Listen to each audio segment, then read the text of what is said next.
नमो अनन्ताणं नमो सिद्धाणं नमो आयर्याणं नमो वज्रायाणं नमो लोये सहसारणम्।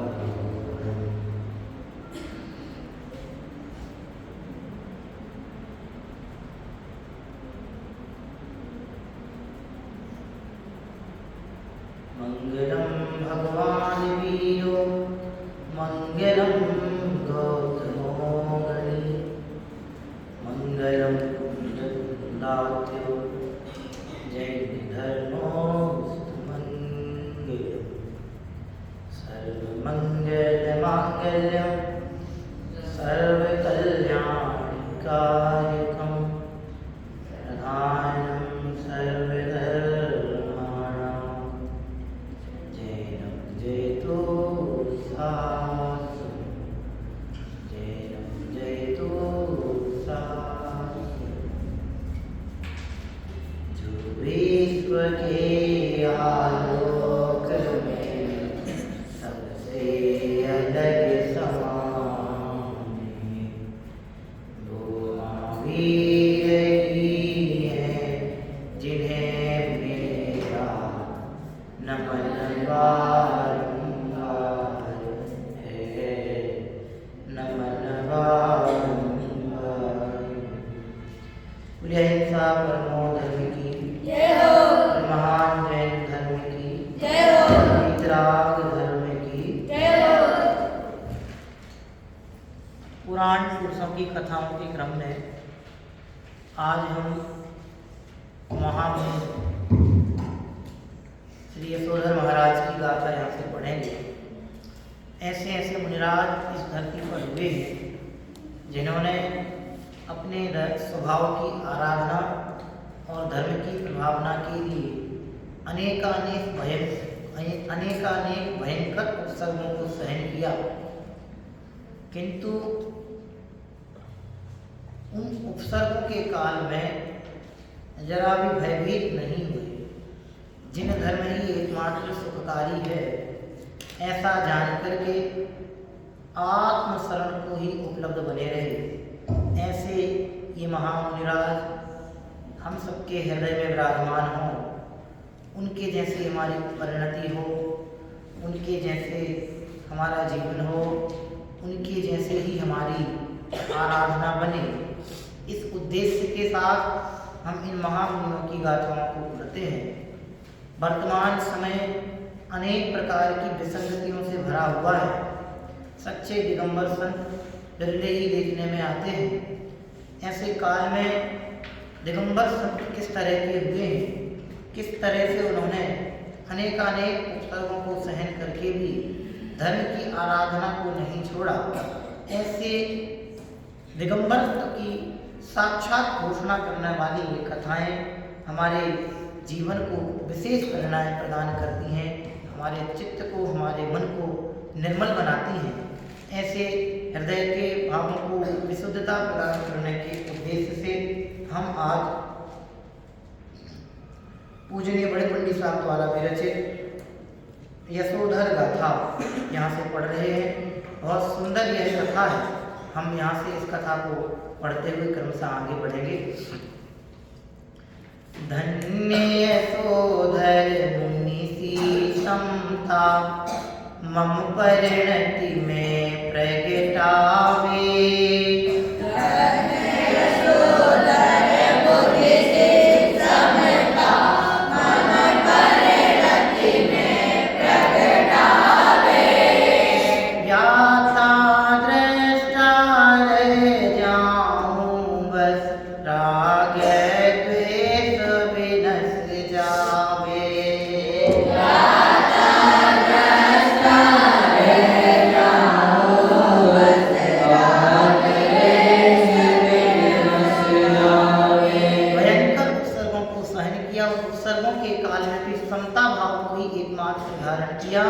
सच्चे दिगंबर संत कैसी भी परिस्थिति हो, कोई उनकी प्रशंसा कर जाए या कोई उनकी निंदा कर जाए, कोई उनको उलाहना दे जाए या कोई उनको पुरस्कार दे जाए, कोई उनके चरणों में आके बिल्कुल पड़ा रहे या कोई भयंकर उपसर्ग करे, दोनों ही परिस्थितियों में दिगंबर की तरह भी संत सदा एक ही भाव धारण करते हैं। उस भाव का नाम है समता भाव। कौन सा नाम है? समता भाव। ऐसे यशोधर महामुनिराज भी भयंकर उत्सर्ग के काल में समता को धारण करते हैं। ऐसे समता को धारण करने वाले उन महामुनिराज की गाथा हम यहाँ पर पढ़ रहे हैं। महामुनिराज यशोधर जी की गाथा यहाँ पर पढ़ते हुए हम भावना पा रहे हैं कि जैसी समता यशोधर मुनिराज ने उत्सर्ग के काल में धारण की, वैसी ही समता हम भी अपने हृदय में धारण करें, अपनी परिणति को भी समतामय बनाएं और ज्ञाता दृष्टा रह करके राग द्वेष को दूर करने का प्रयास करें। ऐसी भावना के साथ आइए इस गाथा को हम आगे बढ़ाते हुए पुनः पाठ की ओर बढ़ते हैं। देखिए, एक एक पंक्ति आप जुड़ेंगे तो आपका हृदय स्पंदित हुए बिना नहीं रहेगा। आप अपने हृदय में कल्पना कीजिए कि घना जंगल है, वहाँ जंगल में यशोधर नाम के मुनिराज एक शिला पर वृक्ष के नीचे आत्मस्थ होकर के ध्यान लगाए हुए बैठे हुए हैं। आप ऐसे चित्र को अपने हृदय में बना करके ये कथा पढ़ेंगे तो आप समझ पाएंगे कि यशोधर महामुनिराज ने किस तरह से समता भाव को धारण किया। एक दिवस जंगल में मुनिवर आत्म ध्यान लगाया है, जैन धर्म प्रतिवेश धरे श्रेणिक प्रज्ञा को आया है। एक दिवस जंगल में मुनिवर आत्म ध्यान लगाया है, जैन धर्म प्रतिवेश धरे श्रेणिक प्रज्ञा को आया है। किंतु यत्न सब व्यर्थ हुए, कोई शिकार नहीं पाता है। तभी शिला पर श्री मुनिवर का पावन रूप दिखाता है। किंतु यत्न सब व्यर्थ हुए, कोई शिकार नहीं पाता है। तभी शिला पर श्री मुनिवर का पावन रूप दिखाता है। वीतराग जिनकी मुद्रा लग, भव भव के दुख नस जावे। ज्ञाता दृष्टा रह जाऊं बस, राग द्वेष बिनस जावे। जिनकी वीतराग मुद्रा लग, भव भव के दुख नस जावे। ज्ञाता दृष्टा रह जाऊं बस, राग द्वेष बिनस जावे। देखो, एक बार राजा शरणिक मृगया यानी शिकार खेलने के लिए जंगल को गए, किंतु वहां कोई शिकार उनके हाथ नहीं लगा, परेशान हो गए।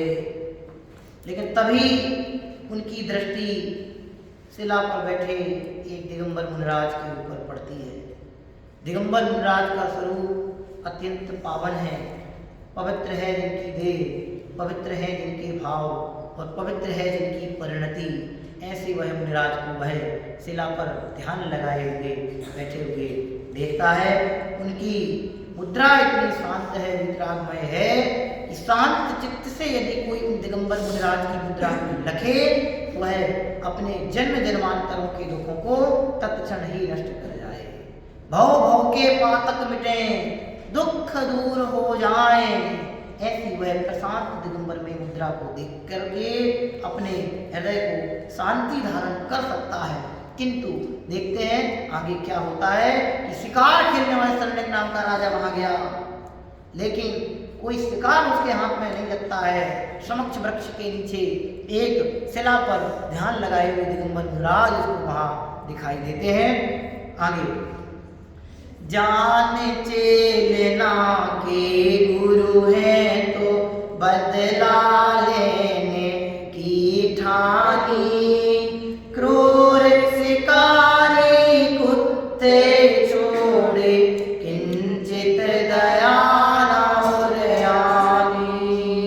जान चेलना के गुरु हैं तो बदला लेने की ठानी, क्रूर शिकारी कुत्ते छोड़े किंचित दया न और आनी।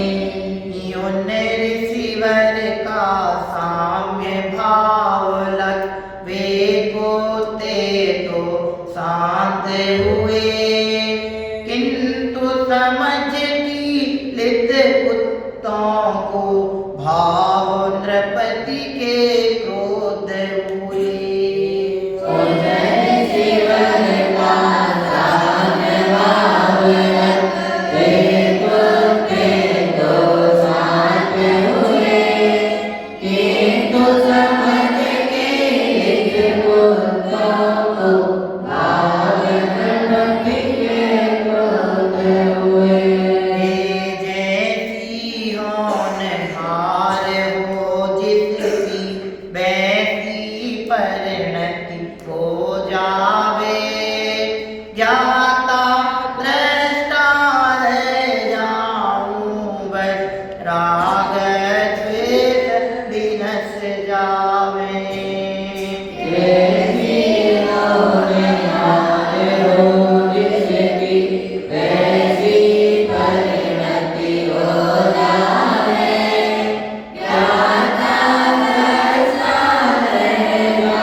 वो चेलना नाम की उसकी महारानी जैन धर्म अनुयायी थी, जैन दर्शन की, जैन धर्म के प्रति दृढ़ श्रद्धानी व्यक्तित्व थी, किंतु राजा का श्रद्धान जैन धर्म के प्रति नहीं था।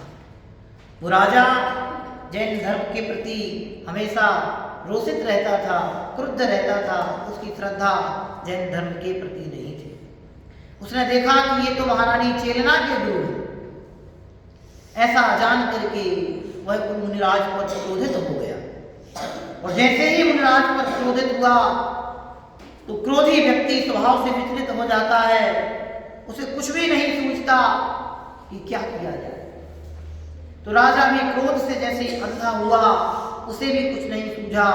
तत्क्षण ही सैनिकों को आदेश दिया कि जाओ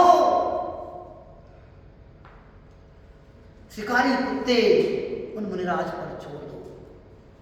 तो अनेकों शिकारी कुत्ते, जंगली कुत्ते, भयंकर मांसभक्षी कुत्ते, जिनके दांत अत्यंत नुकीले हैं, आंखें क्रोध से लाल लाल हो रही हैं, ऐसे भयंकर शिकारी कुत्ते, जंगली कुत्ते तत्क्षण ही उन सैनिकों ने उन दिगंबर संत की ओर दौड़ाया।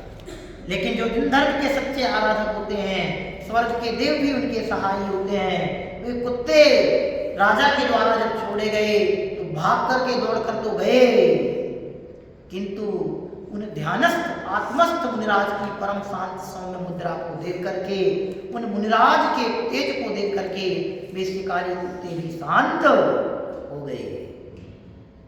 और वे कुत्ते जैसे ही शांत हुए, मुनिराज के समक्ष जाकर के नम्रीभूत होकर के बैठ गए। तो राजा से यह सहा नहीं गया। उसने समझा कि महाराज ने अपने किसी रिद्धि के द्वारा, किसी चमत्कार के द्वारा इन कुत्तों को कीलित कर दिया है। उन कुत्तों को कीलित जान करके राजा और अधिक क्रोधी हो गया।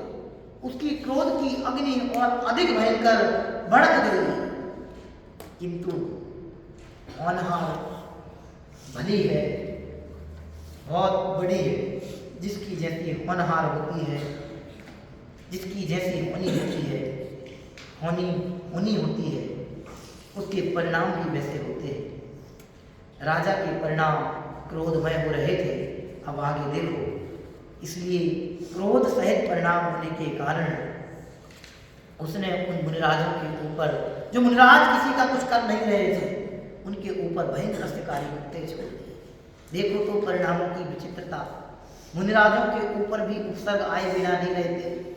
तो हम और आपको एक प्रेरणा प्राप्त करनी चाहिए कि हमारा जीवन पापमय नहीं व्यतीत हो, क्योंकि बंधे हुए पाप उदय में अवश्य आते हैं, अपना फल अवश्य देते हैं। पापों के काट में हमें प्रत्येक समय सावधानी रखनी चाहिए। एक एक समय को अत्यंत सावधानी से व्यतीत करना चाहिए, क्योंकि बीते हुए समय को वापस नहीं लाया जा सकता। आज जो समय हमको प्राप्त है, यदि यह समय हमारा आराधना में नहीं लगा तो हमें आने वाले समय में आराधना करने का अवसर प्राप्त होगा, ये आवश्यक। इसलिए सावधान, एक एक समय के सदुपयोग पर बल दें। देखो आगे क्या होता है। देखो सबका स्वयं परिणमन, निमित्त नहीं कुछ करता है, नहीं प्रेरणा मदद प्रभावित कोई किसी को करता है।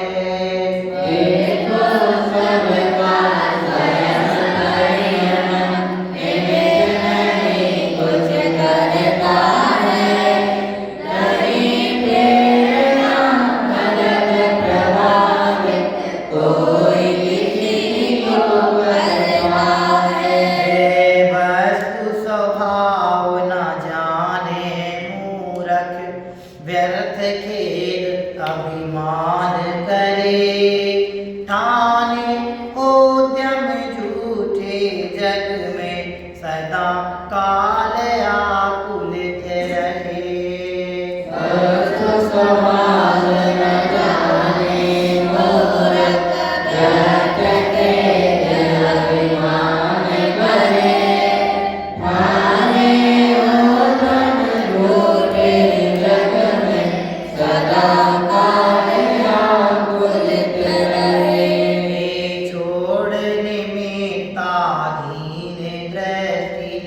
भाव लखे सुख ही पावे, ज्ञाता दृष्टा रह जाऊं बस, राग द्वेष विनश जावे।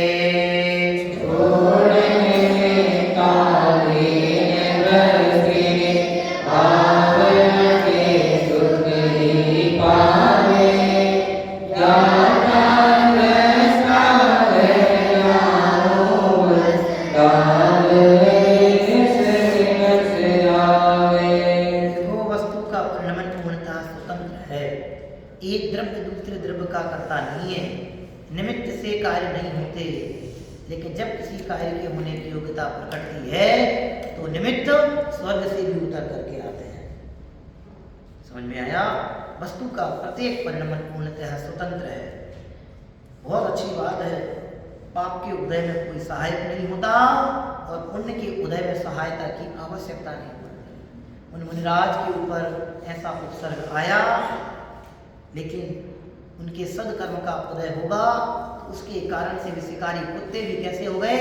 सावधान हो गए, शांत हो गए, स्थिर हो गए। लेकिन अज्ञानियों को, क्रोधियों को, कसाईयों को ये वस्तु का स्वतंत्र परिणमन ख्याल में नहीं आता। उनको तो ऐसा लगता है कि मैं ही सारे जगत को करने धरने वाला हूँ।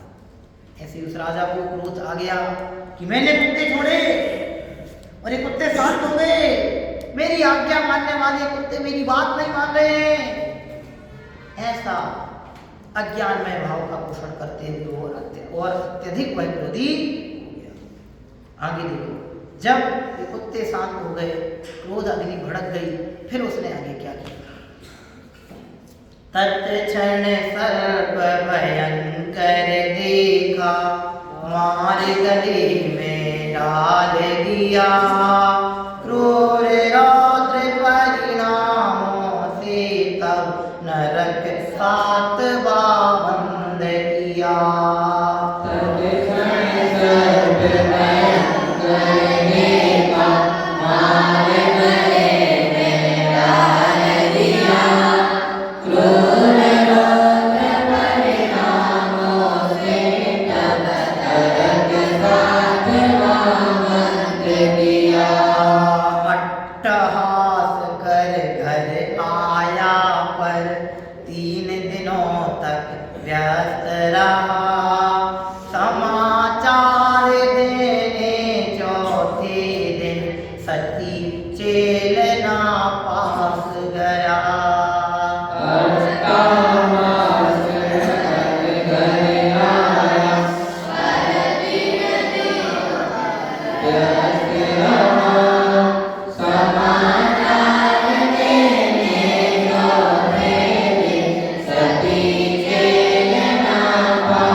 उसी समय उसने क्या किया कि सामने एक वृक्ष की कोटर के वहां सर्प जाता हुआ दिखाई दिया।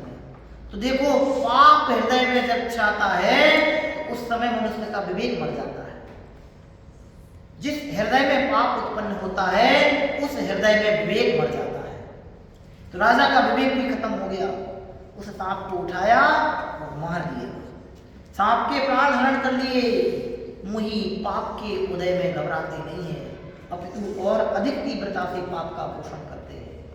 क्रोध के काल में राजा ने हिंसा को और अधिक पोषित किया और जैसे ही उस सर्प को उठाया, मारा और मरे हुए सर्प को क्या किया, उन महामुनिराज के गले में डाल दिया। दिगंबर वितरागी संत के ऊपर उपसर्ग करने के कारण से, भयंकर क्रोध और हिंसा रूपी पापों को पोषण करने से उस राजा ने तत्क्षण ही, उसी क्षण ही 7वें नरक की आयु का बंध किया। कौन से नरक की आयु का बंध किया? 7वें नरक की आयु का बंध किया।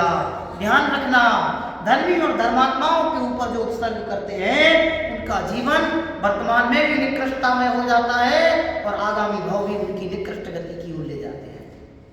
इसलिए स्वप्न में भी धर्मी और धर्मात्माओं का अनादर नहीं करना। धर्म का तो अनादर करना ही नहीं, लेकिन धर्म के आराधना करने वालों का भी अनादर किंचित मात्र भी उनसे नहीं हो जाए, इसका पुरुषार्थ करना। राजा ने मरा हुआ सर्प उनके गले में डाल दिया और अट्टहास करते हैं।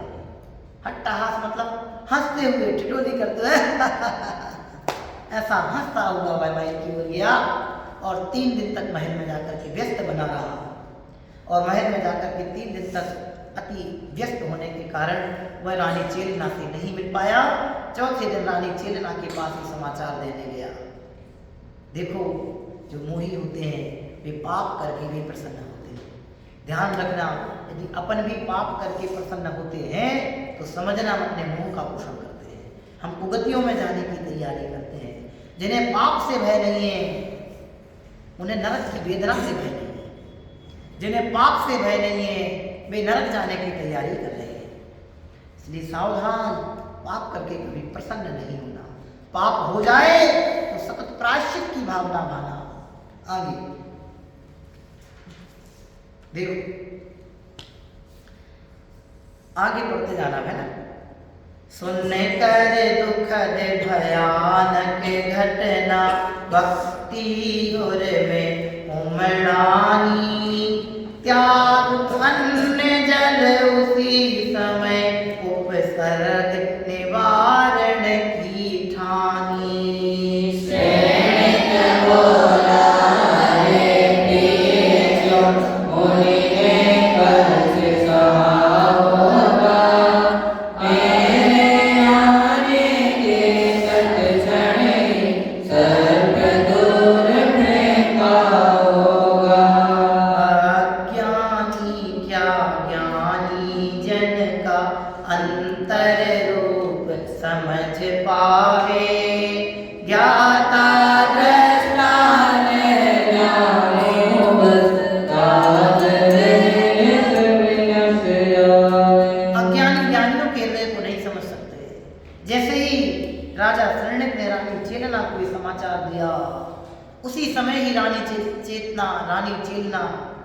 कहती हैं, हे विधाता, हे स्वामी, एक ऐसा निकृष्ट कार्य आप करके यहाँ आ गए, एक ऐसा भयंकर पाप करके आप यहाँ पर आ गए हैं, एक ऐसा क्रूरतम पाप करके आप यहाँ प्रसन्न हो रहे हैं।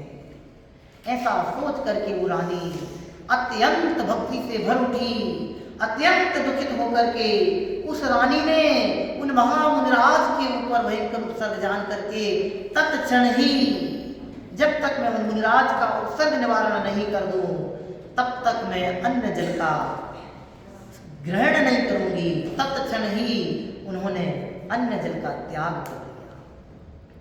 धर्मात्मा ही धर्मात्माओं के प्रति नम्रीभूत होते हैं। उनका हृदय ही उनकी आंतरिक परिणति को समझ पाता है, पापी धर्मात्माओं के हृदय को नहीं समझ पाते। तो वो राजा भी उसी समय बोला, ये प्रिय क्या बात करते हो? अरे जिस समय मैंने उन मुनिराज के ऊपर वह सर्प डाला और मैं वहां से यहाँ वापिस आया, मेरे वापिस आते ही उन मुनिराज ने गले से सर्प उतार करके फेंक दिया होगा और वे मुनिराज वहां से चले गए होंगे। तो रानी ने उनको उत्तर दिया। क्या उत्तर दिया वो आगे आएगा। बोली तुरंत चेल नाराजन, यदि वे सच्चे गुरु होंगे, उसी अवस्था में अविचल निज ध्यान लीन बैठे होंगे।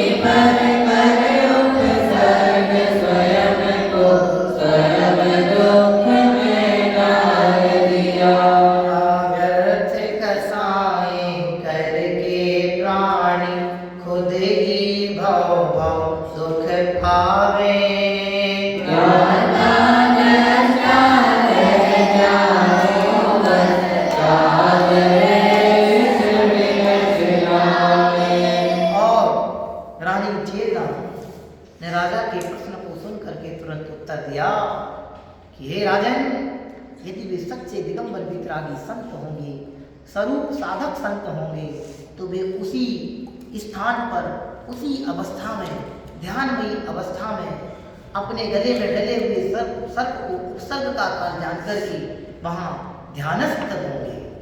वो वहाँ से पलायन नहीं किए होंगे, आपके द्वारा कृत उपसर्ग से वे घबराए नहीं होंगे। सच्चे दिगंबर संत सिंहवृत्ति के धारक होते हैं। सिंहवृत्ति के धारक होते मतलब जिस प्रकार से जंगल का शेर, जंगल का राजा शेर किसी से नहीं डरता, ऐसे ही दिगंबर संत भी स्वरूप साधना के काल में किसी से भयभीत नहीं होते। सच्चे संत किसी से डरते नहीं है। तो रानी ने जैसे उत्तर दिया और कहा, हे स्वामी, आपने द्वेष भाव से पूरित होकर के, आपने धर्म द्वेष के कारण से उन सच्चे दिगंबर संत के ऊपर महान उत्सर्ग करके घोर पाप का अनुबंध किया है और इस पाप के फल में आपको भयंकर वेदनाओं का, यातनाओं का सामना करना पड़ेगा। आपने मुनि पर उपसर्ग करके उन मुनि का कुछ नहीं बिगाड़ा है, आपने उन मुनि पर उपसर्ग करके अपने अनंत भवों को बिगाड़ डाला है। धर्मात्माओं पर उपसर्ग आए तो इससे धर्मात्माओं के तो कर्मों की निर्जरा होती है, लेकिन जो उपसर्ग करने वाले होते हैं वे अपनी कसायों के कारण से अपना ही बिगाड़ करते हैं। व्यर्थ कसाय करके ये प्राणी खुद ही अपने भाव बिगाड़ लेता है, अनंत दुखों की तैयारी करता है। सो ये राजा शरण्यक के द्वारा भी अपने अनंत भावों को बिगाड़ने का ही कार्य हुआ। आगे देखते हैं क्या होता है। आगे आगे चले चेलना और सुख दुख का मिश्रण था, कौतूहल में विस्मय पूरित शरण्यक का अंतस्तल था।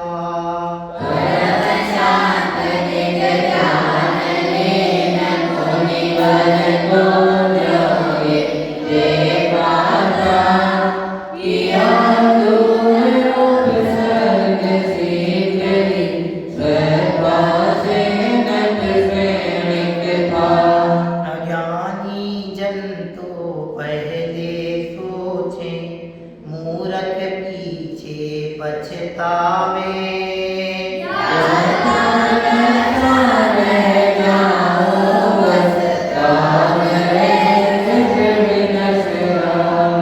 रानी ने बोला कि जब तक मैं मुनि के उपसर्ग का निवारण नहीं कर दूंगी तब तक मैं अन्न जल का त्याग करती हूँ। जब उन्होंने ऐसा नियम ले लिया तो राजा को कौतूहल उत्पन्न हुआ और राजा कौतूहलवश और रानी मुनि के उपसर्ग निवारण करने की दृष्टि से महल छोड़कर वन की ओर प्रस्थान करते हैं। आगे आगे आंखों में अश्रु और हृदय में भक्ति लेकर के और अपने हृदय में जैनत्व के जिन धर्म के प्रति दृढ़ श्रद्धा लेकर के वो रानी बहुत नम्री भाव से जंगल की ओर चली जाती है।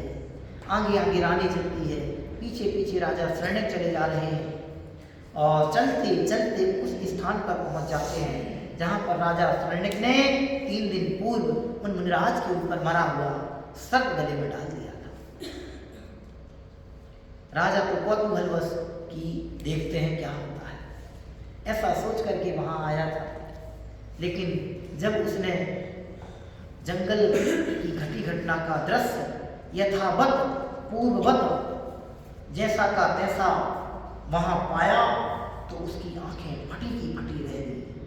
एक टक देखता रह गया, अरे मेरे से यह क्या घोर पाप हो गया, मैंने ऐसा कौन सा ये अपराध कर दिया। ऐसे सच्चे गुरु के ऊपर रानी सच कहती थी कि यदि वे सच्चे संत होंगे तो अपने स्थान को छोड़कर नहीं गए। और तत्क्षण ही आंखों से अश्रुपात करते हुए रोते हुए अपने पाप का प्रायश्चित करने लगा। और राजा शरणक ने रानी की हृदय की भक्ति देख करके मुनिराज के गले से उस सर्प को हटाया। जिस समय वो 3 दिन से मरा हुआ सर्प गले में पड़ा था, सहस्त्रों चींटियां उनके शरीर को खा रही थी। मुनिराज का शरीर चींटियों के लगातार काटने के कारण से सूज गया था, सूजन आ गई थी, लाल पड़ गया था। जब ऐसा 3 दिन का ये महाउत्सर्ग मुनिराज के ऊपर चला और वे मुनिराज धर्म की आराधना, स्वरूप की आराधना से बाहर नहीं आए, निश्चित ही उनके हृदय की कैसी विशुद्धता होगी, कैसे पवित्र परिणामी भी महामुनिराज होंगे। आप जरा अपने हृदय में ऐसे मुनिराजों को जरा विराजमान करके उनके प्रति भक्ति की लय लेकर के देखो। जंगल में मुनिराज अहो मंगल स्वरूप ध्यावे, बैठ समीप संत चरणों में पसुई बैर बुलावे।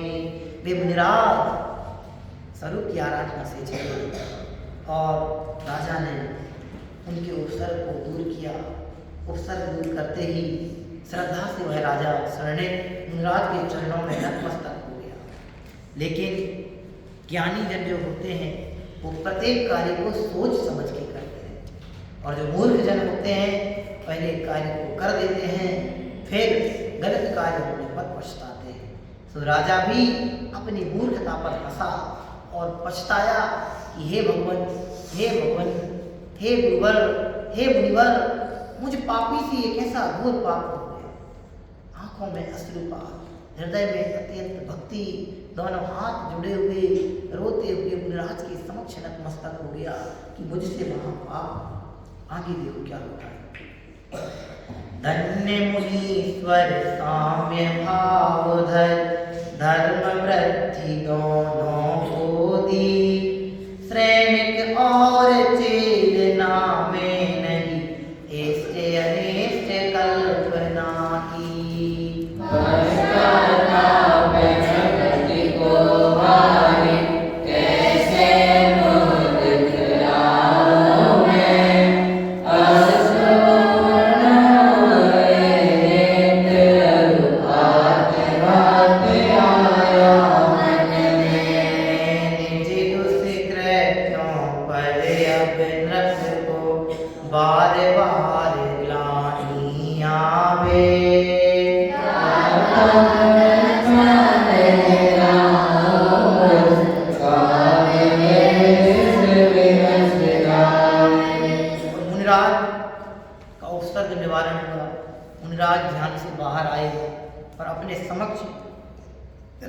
सरनेक और रानी चेतना को नतमस्तक देखा तो दोनों पर ही साम्य भाव दर्शाते समता का भाव धारण करते हुए दोनों को ही सद्धर्म वृद्धि रस्तु ऐसा मंगलमयी आशीर्वाद प्रदान किया। यह नहीं सोचा कि राजा सरनेक ने पूर्व मेरे ऊपर उत्सर्ग करके गया इसलिए उसको अनिष्ट नहीं माना, उससे द्वेष नहीं किया और रानी चेतना के निमित्त से उनका उपसर्ग दूर हुआ इसलिए रानी चेतना को इष्ट नहीं माना। दिगंबर संत वीतरागी होते हैं, ये अपने साथ अच्छा करने वालों से राग और उपसर्ग करने या बुरा करने वालों से द्वेष नहीं करते। जो राग द्वेष धारण करते हैं, जो किसी को श्रेष्ठ और किसी को निम्न मानते हैं, वे सच्चे दिगंबर संत नहीं हो सकते। ऊंच नीच का जो भेद करे वे दिगंबर संत नहीं हो सकते। यशोधर मुनिराज ने समता का भाव धारण करके राजा रानी दोनों को ही सद्धर्म हृदय का मंगलमयी आशीर्वाद प्रदान किया और राजा सरनेक ने जैसे ही आशीर्वाद सुना हृदय से और भाव विभोर हो गया, कृतकृत्य हो गया। धन्य है ये मुनिराज, धन्य है इनकी समता, धन्य है इनकी वीतरागता जो किंचित मात्र भी राग द्वेष का पोषण नहीं करते हैं। ऐसा देख करके उसका हृदय और अधिक पश्चाताप से भर गया और पश्चाताप की भावना से वह अपने मुख को छिपाने लगा कि कैसे हम इनके सामने अपने मुख को दिखाएं। ये होते हैं वीतरागी संत, ये होते हैं दिगंबर संत। देखो वो राजा अश्रुपात होते हुए आत्मघात करने को उद्यत हो गया, इतना अधिक ग्लानि से भर गया कि उसी समय अपना प्राणांत कर दिया। लेकिन जिनकी भली होनहार होनी हो वो प्रत्येक परिस्थिति में सावधान हो जाते हैं।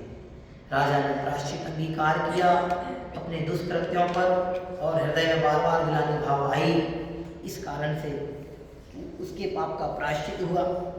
और आगे देखते हैं क्या होता है।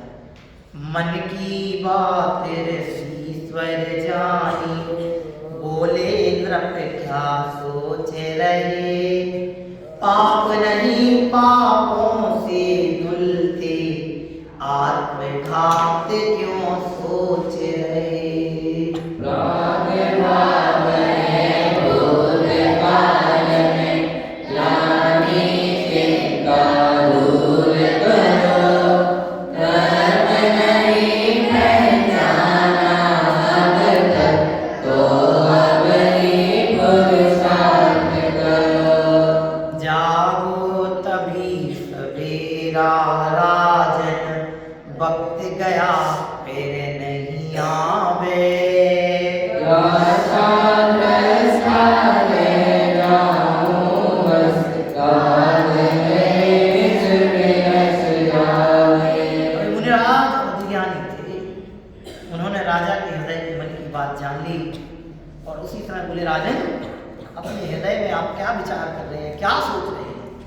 ध्यान रखना, पाप कभी पाप करने से नहीं मिटते,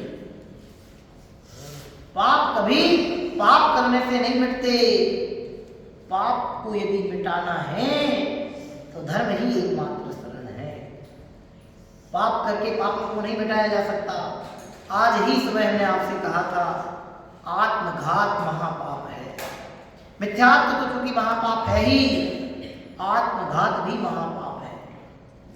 आत्मघात करके हम पूर्व में जो किए पापों को मिटा नहीं सकते। पूर्व में जो पाप किए उनका फल तो हमें भोगना पड़ेगा। आत्मघात करके यदि हम उन पापों को मिटाना चाहें तो वे पाप तो नहीं मिटेंगे, लेकिन आत्मघात रूपी एक नया पाप हम उसमें और एक नया जोड़ देंगे। इसलिए जीवन में कभी आत्मघात का नहीं सोचना। कैसे भी संकट का काल आ जाए, कैसी भी परिस्थिति हो जाए, कैसा भी जीवन हो जाए, अपने जीवन में कभी पाप का सेवन नहीं करना। आत्मघात के परिणाम हृदय में नहीं लाना। हमें सच्चा वीतराग दिगंबर जैनेश्वरी दीक्षा अंगीकार करने का सौभाग्य प्राप्त हुआ है। वीतराग धर्म की अपने को शरण मिली हुई है। ऐसे धर्म की शरण प्राप्त करके जीवन में कभी आत्मघात का विचार नहीं करना। मुनिराज ने राजा को सावधान किया कि राजन, आत्मघात का मत सोचो। ये समय जो अपने को प्राप्त हुआ है ये बहुत दुर्लभ समय प्राप्त हुआ है। हम धर्म को पहचान कर पुरुषार्थ पूर्वक सच्चे धर्म की शरण को प्राप्त हों, तो निश्चित ही इस समय हमारा सार्थकता को प्राप्त होगा। राजन, अभी भी अवसर है अपने द्वारा कृत निंद कार्यों के प्रति प्रायश्चित धारण करके जीवन को सत्पुरुषार्थ रूप दिशा प्रदान करके आत्मकल्याण के मार्ग में समर्पित कर दो। आगे देखो, क्योंकि जब जागो तभी है सवेरा, जब जागो तभी है सवेरा। आज यदि सावधान हो गए तो आज से ही पाप के परिणाम दूर हो जाएंगे। समझ में आया? आगे देखो, पर्याय तो प्रतिक्षण बदले, मैं उन रूप नहीं होता, आभूषण बहुभांति बलेश्वर, नत्व नहीं सोना खोता।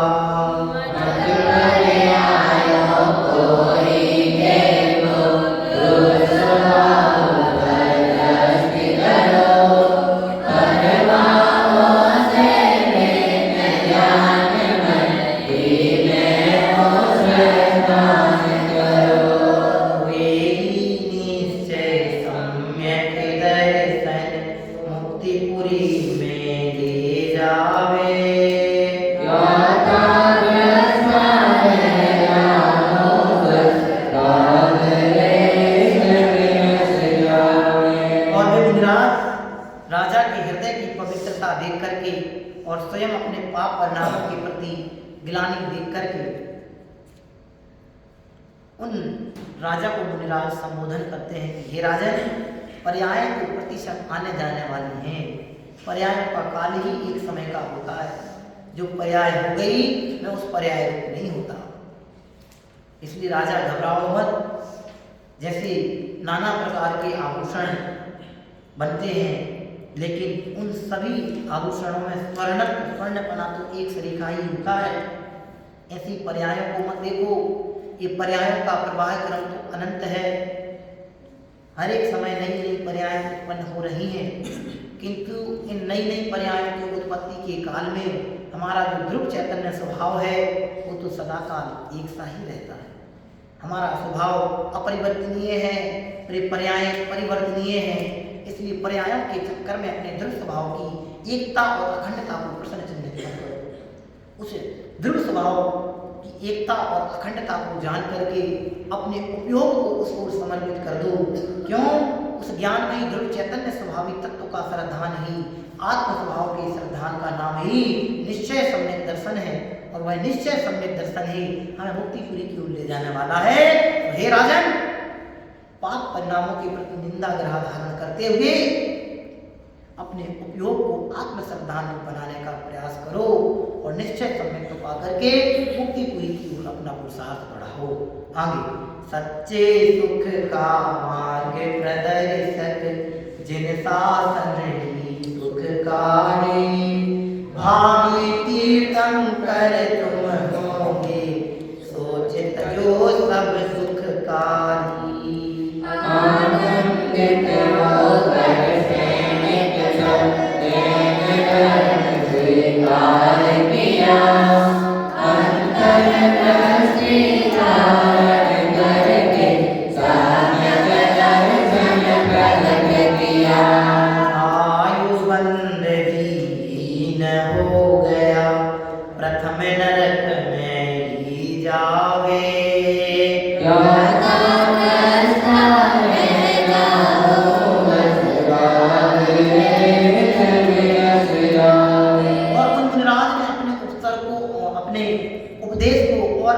प्रदान करते हुए राजा को संबोधन किया कि राजन, घबराओ मत। सच्चे सुख का दर्शक प्रदर्शक पथ प्रदर्शक तो एकमात्र जैन धर्म ही है, जिन शासन ही एकमात्र सुखकारी है। राजा घबराओ मत, जो पाप हो गया सो हो गया। अब प्रायश्चित निंदा ग्रह का भाव अपने हृदय में लेकर के आओ। राजा निंदा ग्रह और प्रायश्चित का भाव अपने हृदय में लेकर के आया, और निंदा ग्रह का भाव उसके हृदय में आया। उसकी पवित्रता देख करके मुनिराज ने घोषणा की कि राजन, तुम्हारा भविष्य बहुत उत्कृष्ट है, तुम आने वाली 24 के तीर्थंकर पद को पाओगे। ऐसी श्रेष्ठतम घोषणा उन सर्वजयी महामुनिराज यशोधर जी के माध्यम से पुकार बुलंद की सुनी। वह राजा शरणे प्रफुल्लित हो गया, चेहरे पे चमक पैदा हो गई, चमक उत्पन्न हो गई, हृदय प्रसन्नता से भर गया और वह मुनिराज के चरणों में नम्रीभूत हो गया। हे मुनिराज आपकी जय हो, हे मुनिराज आपकी जय हो, बोले सर्वजयी यशोधर महामुनिराज की ऐसे महामुनिराज की जय जयकार करते हुए राजा प्रसन्न चित्त हो गया और उसने तत्क्षण ही उन यशोधर मुनिराज के चरणारविंदों में आनंददायी, सुखकारी, आह्लादकारी, सर्वश्रेष्ठ दीप्यमान के समान जिन धर्म को अंगीकार किया और अपनी होनहार को एक श्रेष्ठतम दिशा प्रदान की। देखिए उस राजा शरण्यक ने अपने पवित्र परिणामों के कारण से जैन धर्म अंगीकार किया और जैन धर्म अंगीकार करते ही उसके पापों की क्या हुई? निद्रा हुई। पाप हटे। पाप कैसे हो गए? संक्रमित हुए। जो 7वें नरक की आयु का बंधन उसने किया था, पवित्र परिणामों के कारण से वह उत्कृष्ट पाप परिणाम संक्रमित होकर के 7वें नरक की आयु से प्रथम नरक की आयु के रूप में कन्वर्ट संक्रमित हो गए। यह है जैन धर्म का साक्षात फल। यह है जैन धर्म की आराधना का साक्षात फल। यह है जैन धर्म अंगीकार करने का उत्कृष्ट फल। कहाँ 7वें नरक की भयंकर यातना और कहाँ प्रथम नरक की वेदना। जमीन आसमान की जहाँ दुखों का अंतर है, ऐसे 7वें नरक की आयु का बंध करने वाला राजा प्रथम नरक की आयु के रूप में संक्रमित उसकी हो जाती है। यह है जैन दर्शन का महात्म। यह है जैन धर्म की पवित्रता का चमत्कार। इससे भला अन्य श्रेष्ठ चमत्कार दूसरा क्या होगा? मंदिर में घंटी बजने लगी, वो चमत्कार हमको हीरों को नजर आने लगता है। भगवान के ऊपर जल वृष्टि अपने आप हो जाए तो वो चमत्कार अपने को नजर आने लगते हैं। ये साक्षात चमत्कार हृदय में जैन शासन के प्रति समर्पण भाव पैदा हुआ, उत्पन्न हुआ। उसके कारण से 7वें नरक की आयु प्रथम नरक के रूप में संक्रमित हुई। ये चमत्कार अपने को चमत्कार नहीं लगता। सोचो कैसे परिणाम हमारे। हम भी पवित्र भाव से जैन धर्म को अंगीकार करें और पंचम काल में भी जैन धर्म के प्रति दृढ़ श्रद्धानी होकर के अपने जीवन को उज्जवल और श्रेष्ठ बनाने का प्रयास करें तो निश्चित ही हम भी उत्कृष्ट अवस्थाओं को प्राप्त होंगे और हमारा भी मोक्ष मार्ग वृद्धि को प्राप्त होगा। आगे देखो निमित्त न सुख दुख देता, झूठी पर की आस तजो, पर से भिन्न सहज सुख सागर, मैं ही प्रति क्षण के ही करो। दोष नहीं कहना पर को इसमें संकट पुरुषार्थ करो, मोर हलाहल बहुत प्रिया है, साम्य सुधा मधुपान करो। साम्य भाव ही उत्तम औषधि, भ्रमण रोग जासो जावे।